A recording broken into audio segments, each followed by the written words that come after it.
Hairul Nidom, Profesor Azumardi Azra, Profesor Barda Nawawi Arif, dan Profesor Abudin Nata yang terseleksi masuk dalam kategori ilmuwan dunia.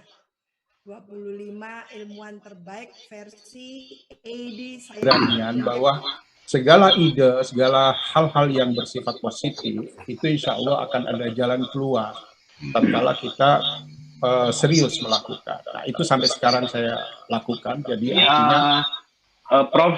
Hairul Anwar Nidom. Selamat datang nih Kak Nidom, Mas Nidom. Assalamualaikum Mas Nidom. Oleh Mbak Wiwi ya, beliau adalah saintis dari natural science. Mungkin lebih spesifiknya ke virologi. Jadi dan sekarang ini boom sekali nih karena mungkin soal COVID sehingga tulisan-tulisan di jurnal-jurnal natural science-nya luar biasa. Dulu memang saya mengenal Kak Nidom ini Mas Nidom ini ketika di IPB. Mas Nidom ini dulu adalah mahasiswa Fakultas Kedokteran Hewan IPB dan di HMI sebagai ketua LAPMI ya, lembaga pers mahasiswa Islam. Nah sekarang kita juga ingin tahu bagaimana trik-triknya nih Mas Nidom, Profesor Hairul Anwar Nidom untuk menjadi saintis dunia yang tentunya di bidang yang relatif delicate ya, memerlukan banyak sekali lab, tapi tulisan-tulisannya Prof. Nidom ini juga menarik, tidak kaku, dia tidak seperti para natural scientist. Gitu. Ini populer papernya juga menarik dari baca, membaca di media, baik media cetak ataupun media sosial yang online. Kak Nidom, silahkan waktu untuk Anda sekarang. Ya. Baik, terima kasih Kang Asep, Prof. Asep. Assalamualaikum warahmatullahi wabarakatuh. Waalaikumsalam. Saya hormati para senior dan para junior. Pertama-tama saya terus terang mengucapkan syukur alhamdulillah kepada Allah Subhanahu wa taala yang telah memberi cobaan kepada saya. Tiba-tiba saya ditetapkan sebagai peneliti berdasarkan survei dari AD Scientific ya rating apa sekarang ya. Yang kedua bahwa saya terus terang ujungnya tadinya saya diminta oleh Kaliana itu keberatan karena ini menyangkut masalah mengungkapkan pribadi dan sebagainya. Tetapi setelah yang kedua Kang Yana menunjukkan siapa yang jadi moderator dan sebagainya, saya langsung bismillah, insya Allah kan saya bilang begitu. Karena di situ tertulis nama Prof. Asep Saifuddin. Kalau sudah ada Prof. Asep, saya pasti tidak bisa tidak. Karena beliaulah yang memberikan kesempatan kepada saya untuk berani untuk melakukan sesuatu. Jadi saya tidak bisa tidak bahwa memang saya dalam hidup saya hutang kepada HMI melalui Pak Asep. Jadi pada waktu itu saya ceritakan Pak Asep, Kang Asep, bahwa salah satu yang paling berkesan buat saya pada saat Kang Asep menjadi ketua cabang, saya dipercaya menjadi ketua LPMI, dari lembaga pers mahasiswa Islam. Nah kemudian dari situ waktu itu saya nggak tahu Kang Asep ada acara ke Bali. Kemudian hanya satu tugas buat saya waktu itu buat buletin.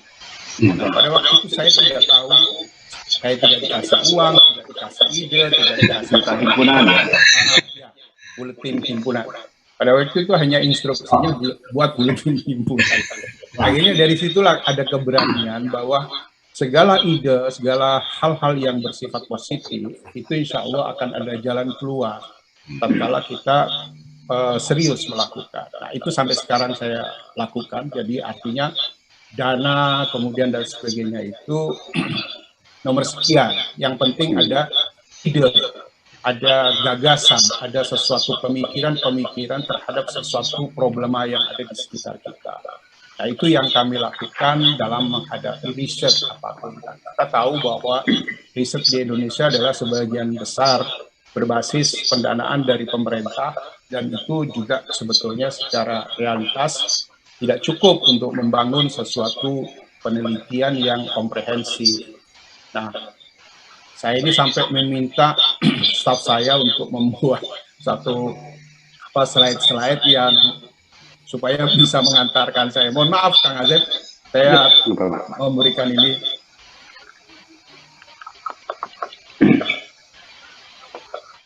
Belum. Saya soalnya belum pakai ada tanda. Nah, ada baru. ini, Nah, ini baru. Kang. Oke. Silakan Mas Nidom. Baik, saya diberi judul oleh staf saya. Wow. Shift the world through viruses. Jadi saya agak sedikit berpihak kepada virus kalau ada orang menyalahkan virus tatkala ada suatu masalah. Jadi sebetulnya penyakit timbul antara interaksi antara patogen dengan host. Nah, yang penting bahwa kita bagaimana melihat dinamika virus itu tatkala dia menimbulkan suatu kelainan atau suatu penyakit pada host. Nah, itu yang kami pegang selama ini. Saya pegang karena ada mentor saya di Jepang, di Tokyo, Profesor Yoshihiro Kawaoka. Mereka juga mempunyai misi atau semboyan seperti ini. Nah, kemudian kami coba lakukan, dan ini yang saya introduksi kepada staf saya, bahwa Indonesia masih menjadi perguruan tinggi atau lembaga-lembaga riset yang berkait dengan pemerintah, yang mungkin saat ini sedang dikoordinir oleh BRIN, itu lebih banyak pendanaan dari pemerintah, dari APBN, di mana tentunya kita tahu bahwa jumlah pendanaan itu pasti tidak cukup. Oleh karena itu, pertanyaannya adalah bagaimana menimbulkan suatu institusi riset yang bersifat mandiri, swasta, yang memang betul-betul bertujuan untuk melakukan sebuah riset. Nah, jadi untuk riset itu tadi seperti yang saya dengar dari Kak Edi, bahwa ada keistiqomahan, ada suatu terus-menerus apa yang akan dipelajari. Dalam hal ini saya akan memegang bahwa virus itu adalah memegang riset, terutama adalah virus RNA. Nah, kebetulan COVID ini, influenza dan sebagainya itu adalah virus-virus RNA, sehingga kami istilahnya sedikit banyak mengenal bagaimana pola dinamika dari virus-virus RNA. Jadi ini akan menjadi, kalau kita terus-menerus melakukan dengan satu topik, insya Allah akan menjadi suatu produk riset yang unggul. Nah, kemudian yang kedua, ini tadi yang seperti yang saya sampaikan, bahwa pola hidup saya terhadap pendanaan, saya dipengaruhi oleh tugas oleh Prof. Asep pada waktu itu. Jadi dana, saya sekarang lebih sering menyatakan dananya dari mana, dari Allah Foundation. Jadi ilmuwan, peneliti baik lokal maupun global itu pasti saling membutuhkan, dan mereka pasti punya sumber dana, sehingga tinggal bagaimana kita komunikasikan, kami punya apa, mereka butuh apa, dan seterusnya, sehingga dana itu bisa kita pecahkan bersama. Nah, kemudian asas kemanfaatan, kalau ide itu sudah muncul, maka kami pasti akan mengatakan my deadline is yesterday. Artinya bahwa kita sudah ketinggalan, bahwa ide itu muncul sebetulnya peristiwa sudah yang lalu. Oleh karena itu kami pernah semua tim itu tidur di lab karena memang mengejar fenomena-fenomena yang kita inginkan, Jadi kalau sudah muncul ide, berarti kita sudah terlambat terhadap peristiwa yang terjadi.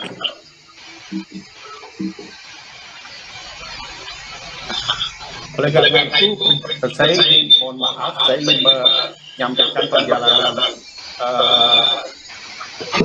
kami terhadap penelitian. Jadi pada waktu setelah kami lulus dari IPB 1982, itu saya anggap bahwa riset-riset itu terkait dengan tridharma perguruan tinggi. Jadi kami melakukan sebuah riset ya, pertama untuk melatih skill dan kemampuan kami untuk sebagai salah seorang dosen yang bisa melakukan riset, dan tentunya ini dibiayai oleh lembaga pemerintah yaitu perguruan tinggi. Kemudian tahap kedua, ya ini saya sampai 96, tahun 96 sampai 2004 kami mengenal kolaborasi. Jadi riset yang tidak bisa dilakukan di perguruan tinggi atau di lembaga kami itu akan kami bawa, akan kami tawarkan, akan kami sampaikan kepada kolaborator kami di luar negeri. Bisa nggak kami melakukan riset, dan seterusnya. Itu terus bolak-balik antara Surabaya OB, Surabaya Tokyo, dan sebagainya. Nah, kemudian pada waktu tahun 2005 sejak munculnya flu burung, maka saya melihat bahwa riset peneliti itu tidak ada yang tinggi, yang rendah, dan sebagainya. Semua mempunyai kesetaraan.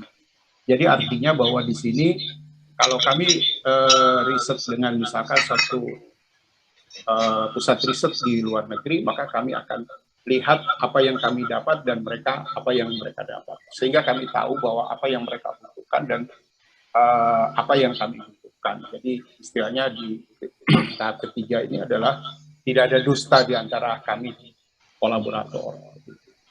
Nah, kemudian sejak tahun 2017 sampai sekarang kami mendapat kesempatan untuk membangun atau apa istilahnya mewujudkan suatu institusi riset dan pelayanan yang bersifat mandiri, kemudian SDM-nya juga mandiri, fasilitas kita bangun perlahan-lahan, pendanaan juga secara mandiri.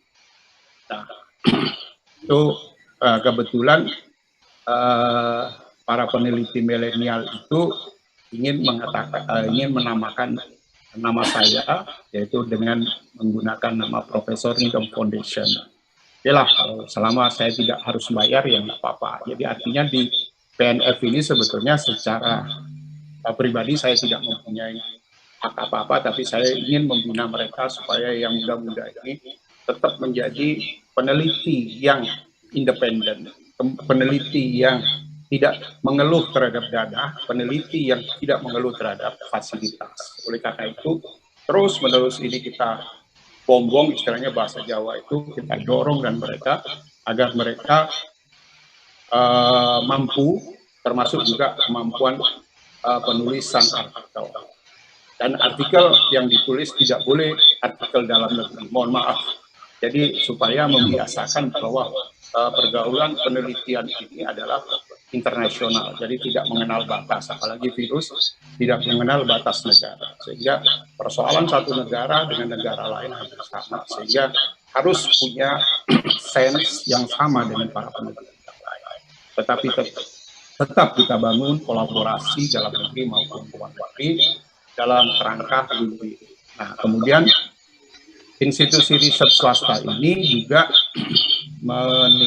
menekankan dalam aspek produktivitas, sinergitas, dan intelektualitas. Sehingga PNF ini SDM-nya terdiri dari 9 doktor, kemudian yang sedang kuliah di dalam negeri ada S3 3 orang, S2 7 orang, dan S1.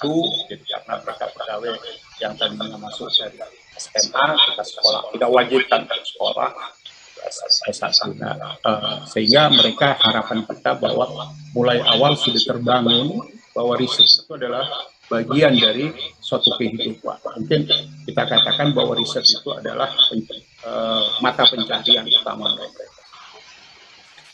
Nah, PNF selama hampir 5 tahun ini sudah mencoba mengembangkan unit-unit sesuai dengan kapasitas dan kemampuan para staf yang ada di PNF. Jadi bahkan kami membentuk satu CRO, yaitu Contract Research Organization, ini yang menangani kalau ada kerjasama riset, apa yang bisa kita lakukan. Jadi terus terang saya dalam hal ini kami berdirinya BRIN, saya berharap bahwa bisa meningkatkan kapasitas yang ada di dalam negeri ini untuk berbicara masalah masalah global. Jadi saya tidak melihat dari aspek yang lain, tapi aspek kekuatan menembus global itu yang kita harapkan. Nah, ini juga PNF mendirikan PT Riset Indonesia ini untuk menangani hal-hal yang bersifat komersialisasi riset.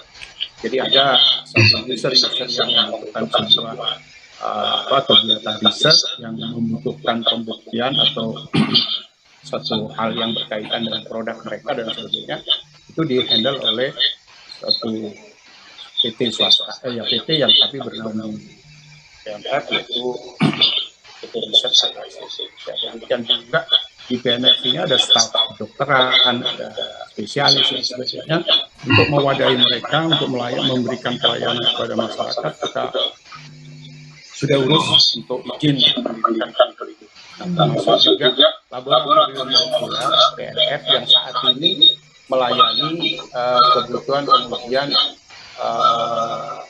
COVID, jadi tes PCR, kemudian tes produktivitas dan sebagainya. Nah, kemudian kami melihat ada salah satu staf yang mempunyai bakat seperti IT untuk membuat channel dan sebagainya, membuat YouTube dan sebagainya, kayak Anjana itulah. Jadi saya tantang dia untuk bisa membuat channel yang isinya tidak seperti lazimnya selama ini yang ada, tetapi adalah menerjemahkan hasil-hasil riset baik paper sendiri maupun paper internasional untuk disampaikan dalam bahasa yang bisa dijangkau oleh masyarakat, terutama para pelajar, SLTA dan mahasiswa. Kemudian juga termasuk saya dan dokter hewan yang lain butuh suatu kegiatan dan pelayanan. Kami memberikan laporan. Jadi inilah yang selama ini membackup kegiatan riset kami dengan harapan bahwa dari sektor apapun itu harus bisa menghasilkan suatu artikel publikasi yang harus internasional. Jadi bukan nasional, tapi harus internasional. Nah, salah satu fasilitas yang kami miliki saat ini adalah animal biosafety yang saat ini sebetulnya dibutuhkan untuk kemudian publikasi, karena di dalamnya harus terisolasi, kemudian tidak ada jadi biosafety-nya diperhatikan, kemudian hewan dan sebagainya harus diimport dan sebagainya. Dia juga diadakan secara swasembada yang harusnya kita tidak begitu yakin bahwa kita bisa membuat ini, tapi dengan kontak diskusi dengan teman-teman IPS, kemudian teman-teman Penpal dan sebagainya, mereka alhamdulillah kita bisa membuat sistem yang memang diperlukan untuk penelitian dengan highly pathogen. Jadi saya tadi minta izin sama Kang Yana untuk bisa yang terakhir, karena memang kami sedang menyelesaikan satu tahap pengujian yang dilakukan di dalam lab. Nah, paper inilah yang memang ada penilaian, ada ranking atau tidak ada ranking, kami lakukan untuk melakukan penerbitan, karena ini memang perlu diseminasi terhadap apa yang kami lakukan dan apa yang ada di Indonesia. Itu memang kami tidak menyangka dan sebetulnya tidak mengharapkan bahwa ada ranking. Memang tahun yang lalu saya dicatatkan juga di universitas, saya dapat ranking yang kelima, artinya bahwa artinya kami sebetulnya tidak memperkirakan bahwa kami berada di ranking. Buat kami ranking itu adalah sesuatu side effect saja, bahwa itu mungkin hal-hal yang dilakukan oleh lembaga-lembaga ranking. Saya bilang sama staf saya, ya itu seperti perancangan calon presiden lah saja. Ya,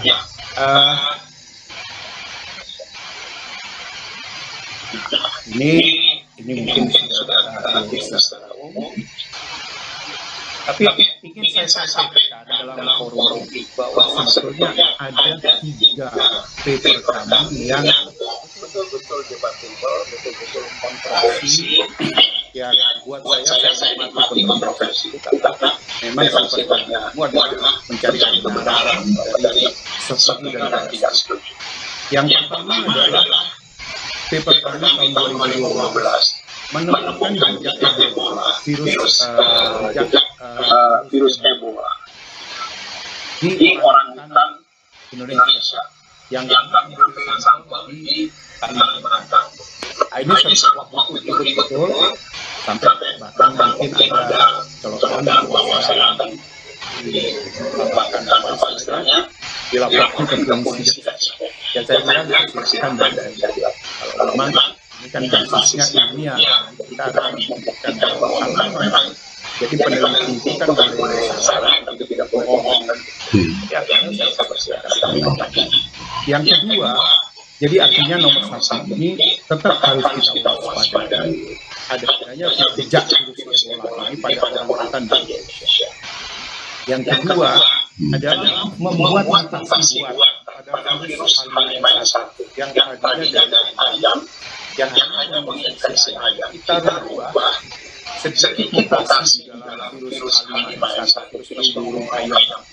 Akhirnya dia bisa adaptasi terhadap reseptor yang dari manusia. Oleh karena itu akhirnya debat tentang virus COVID dan sebagainya apakah kuat atau tidak, saya tidak bisa menjawab dan artinya tidak bisa menolak dan tidak menyatakan bahwa itu bisa dilakukan, tetapi sangat tergantung kepada tujuan yang membuat apakah tujuannya untuk membuat kekacauan sosial jadi semua bisa dibuat itu tergantung. Makanya saya sampaikan bahwa suatu problematik patogen alam itu kalau misalkan baik bisa itu nomor satu yang harus dipercaya adalah laboratorium atau orang-orang karena kami pengalaman untuk melakukan jadi virus yang tadinya hanya menular saja kita rubah secara adaptasinya, akhirnya dia adaptasi terhadap elemental proses dan itu bisa diterima di Nature tahun 2006. Dan ini kelihatannya bahwa paper ini sampai hari ini tetap disitasi oleh peneliti. Yang ketiga, ini penulisan pada saat terjadi COVID, di mana kami mendengar bahwa COVID ini mempunyai struktur, virus COVID ini mempunyai struktur yang agak spesifik dibanding dengan virus-virus lain yang itu adanya antibodi dependent di dalam struktur. Dan karena ada antibodi ini, maka saya mengkhawatirkan kalau pendekatan dengan vaksin maka akan berkelit terus virus untuk menghindari antibodi yang ditimbulkan baik oleh infeksi alam. Dan ini sempat ramai di dalam negeri karena ada sebagian yang tidak mempercayai adanya antibodi karena ini hanya ada di virus dengue. Tapi karena saya melihat struktur dan ada struktur antibodi ya, kita tinggal menunggu waktu dan beberapa hari terakhir ini tampak bahwa vaksin itu apapun bentuknya, apapun platformnya akan mengalami suatu problem di dalam tidak seperti hubungan patogen dengan vaksin. Jadi saya nggak tahu sampai booster keberapa nanti. Jadi artinya bahwa ini saya memotret suatu virus, memotret suatu masalah bahwa ada problem di dalam virus ini, bagaimana menyelesaikannya, tentunya kita harus bersama-sama untuk mencari jalan keluar mengendalikan adanya antibody dependent enhancement. Jadi supaya antibody yang dibuat baik antibody yang dari vaksin maupun antibody yang dari infeksi alam bisa efektif untuk menetralisir dari vaksin yang diberikan. Nah, ini dari yang saya pantau penerbitan di luar negeri kelihatannya sudah juga mulai menyinggung tentang antibody dependent enhancement. Jadi artinya saya bukan senang untuk kata ini, tapi paling tidak bahwa problematik adik ini bisa bersama-sama kita kaji dan kita pecahkan bersama di dalam menghadapi pandemik yang belum jelas selesainya. Nah, ini jadi kuncinya seperti tadi disampaikan oleh Kak Edi, fokus, konsisten, dan persisten. Jadi apapun, jadi kalau kami suruh berbicara patogen yang lain di luar virus RNA, mungkin barangkali perlu baca buku berulang-ulang dan beberapa buku atau beberapa literatur. Jadi itulah yang perlu sebagai pendidik, karena mencoba untuk fokus, untuk konsisten, insya Allah di dalam perjalanan akan mendapat kemudahan. Nah, yang terakhir ini adalah kami connection sebetulnya. Jadi Prof. Nur dari Undip, mudah-mudahan hadir. Jadi membuat sebuah alat yang namanya lupa saya. Plasma dingin. Ya, Setagreen nama komersialnya Setagreen. Iya. Isinya plasma dingin, dan kami sudah uji terhadap COVID berbagai varian di dalam BSL-3 dan efektif sekali, bagus sekali bahwa dalam waktu sekian jam itu sudah di dalam ruangan itu bersih. Nah, mudah-mudahan bahwa dalam situasi yang sekarang seperti menghadapi Omikron, menghadapi varian Delta, di mana kecepatan ini, di mana anak-anak sekolah, murid bersekolah sudah diizinkan PTM, tahu-tahu akan diizinkan. Kalau pemikiran saya, seandainya Prof. Edi, nggak tahu saya bagaimana marketing, saya nggak ngerti, bahwa ini bisa dipasarkan di anak-anak di sekolah-sekolah. Insya Allah sangat membantu untuk mengurangi populasi virus-virus COVID itu di sekolahan atau di tempat-tempat umum.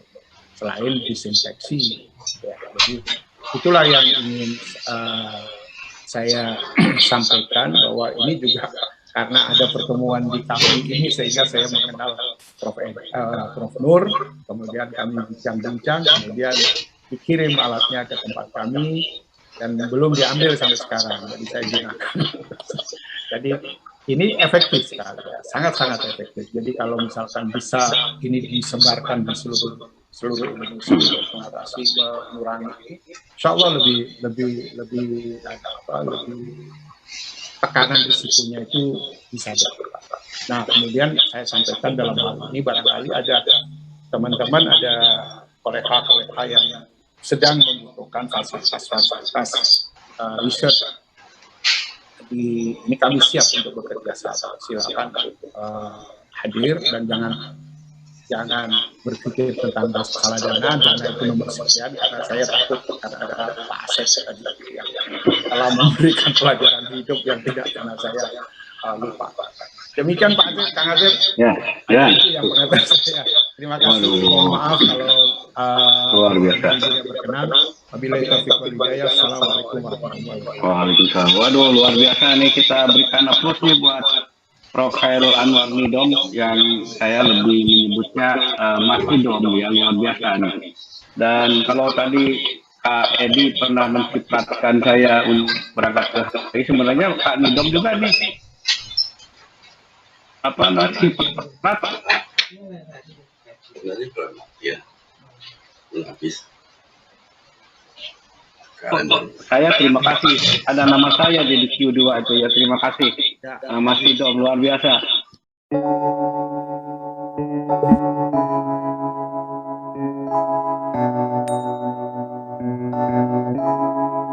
Feels like love. Cupid made a shot straight into my heart. Now I'm falling fast and my world's expanding. Feels like love, even though we're kinda nervous.